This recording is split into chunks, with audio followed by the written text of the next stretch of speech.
Good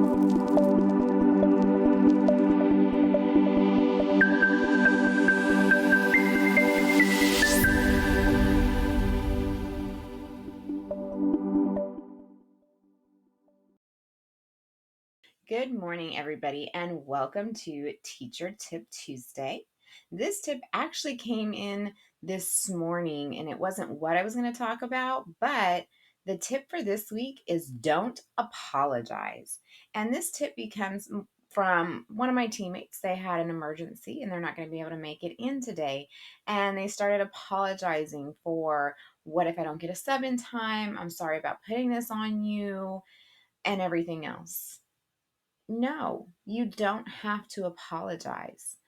I feel like we apologize too much when actual life happens. When life happens and emergencies happen, and they do, and things come up and they happen, work is not the first priority. Your health, your well being, whatever that emergency may be, that comes first. And you owe no apology to anybody. And as teammates, we need to be supportive and say, it's okay. We've got you, understanding that we all have lives and things happen.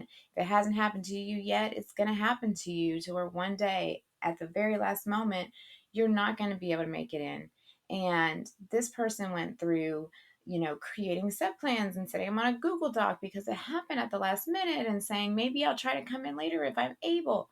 No, don't apologize for having an emergency. Don't apologize for having to take care of something that comes up. Life doesn't just happen for educators during winter break, spring break, or summer. It doesn't happen that way. There's not something magical in the air that says, well, emergencies don't occur for educators because we are in instructional time. We have to wait. We have to wait on that until there's a 3-day weekend, or we have to wait on that emergency until there's some kind of break in school. That is not life. And as educators, you shouldn't have to apologize for life just because it happens during the instructional year when stuff comes up. So remember, don't apologize. You can say, thank you for helping me out. And as teammates, we need to be super supportive, understanding that that could be you one day. It happens to everybody. It doesn't matter what your profession is. But in our profession, we're made to feel so guilty and so downtrodden. And half of the time, you'll stay at home taking care of your emergency, feeling more stressed out about the fact that you're not in the classroom. And it should not be that way. So don't apologize. If you have an emergency, put school out of your head, put work out of your head, and take care of what you need to take care of, whether it be yourself or something else going on, unapologetically. Because as we've stressed over and over and over again this year, you are only human, and human things happen to you. Just because you wear the title of an educator or you work in the educational system doesn't mean that you have a magic bubble around you that prevents things from happening throughout life, in life, during the instructional year. That's unrealistic.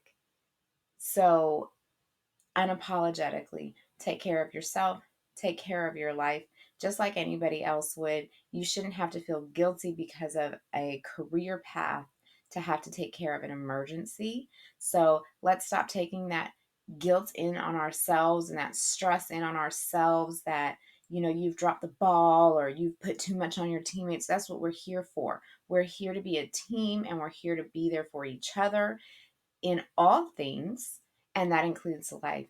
So if something happens, don't apologize.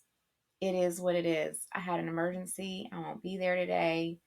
You can find things here or there. Thank you so much for helping me out. And as teams, all you got to say is, we got your back. Teammates, have each other's back, knowing that, once again, during the instructional year, there's not some magical bubble that protects educators where emergencies don't happen, where you can't plan in advance for things that might come up. So remember, our teacher tip for today is don't apologize.